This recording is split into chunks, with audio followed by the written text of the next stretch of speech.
রমজান ছাড়াই আম্মুর সাথে ইফতার করতে খুব ইচ্ছে হলো, তাই দেরি না করে ফেললাম। হ্যালো এভরিওয়ান, আসসালামু আলাইকুম। সবাই কেমন আছো? আমি তো আলহামদুলিল্লাহ অনেক ভালো আছি। তো আজকে ইফতার বানাচ্ছি।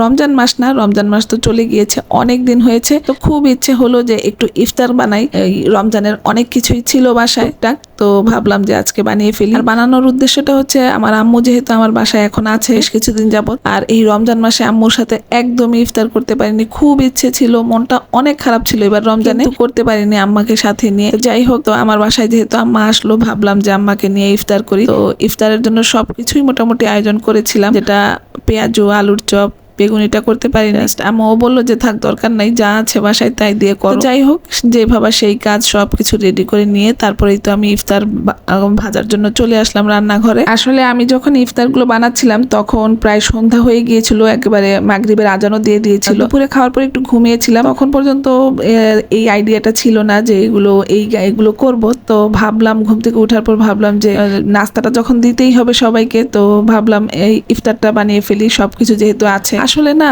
রমজানের খাবারগুলো রমজানেই ভালো লাগে, যতই আমরা যত কিছুই করি রমজান ছাড়া। যাই হোক, তারপরে ওই যে আম্মার সাথে করেছি, মনের একটা তৃপ্তি পেয়েছি, খুব ভালো লেগেছে।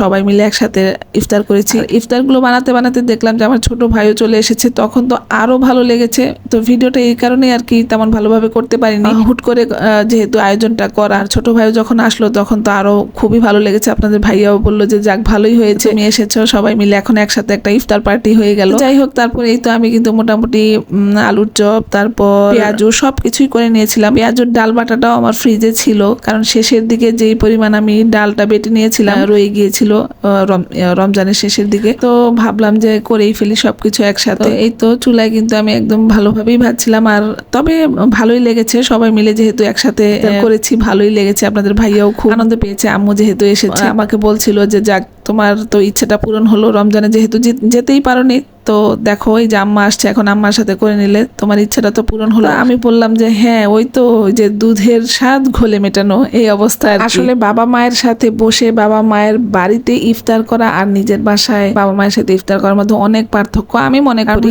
বাবার বাড়িতে গিয়ে যখন বাবা মায়ের সাথে বসে একসাথে ইফতার করি না, সেই আনন্দটাই অন্যরকম। যেহেতু আব্বু নেই, সেভাবে আর যাওয়াও হয় না। তো আম্মু যেহেতু আসলো, আম্মু আসলে এক জায়গায় থাকতে থাকতে একদম খারাপ লাগে, যেহেতু আব্বু নেই। ভাবলাম আমার কাছে কিছুদিন রেখে দেই। রমজানের খাবারগুলো না, সেই রমজানের দিনের ইফতারের সময় খেতেই কিন্তু অনেক ভালো লাগে। তো যাই হোক, আমার একদম ইফতার কিন্তু সম্পূর্ণ রেডি হয়ে গিয়েছে। তারপর আমি টেবিলেও দিয়ে দিয়েছিলাম, সবাই মিলে খেতেও বসেছিলাম। আর এখানে কিন্তু ম্যাঙ্গো জুসও ছিল, একদম বাসায় বানানো। আমি ডিপে রেখে দিয়েছিলাম, গত বছর কিছু আম রেখে দিয়েছিলাম, তো আজকে একদম জুস করে নিয়েছিলাম। তো এই তো তারপর সবাই মিলে খেয়ে নিয়েছিলাম খুব মজা করে, আনন্দ করে। আর মুড়ি মাখাও ছিল, পরে মুড়ি মেখে তারপর খেয়েছিলাম আম্মা আর আমি। আসলে এভাবে খাওয়ার উদ্দেশ্যটাই হচ্ছে মেখে তারপর খাবো। বেশ ভালো লেগেছিল। ভিডিওটা কেমন লাগলো অবশ্যই জানাবেন।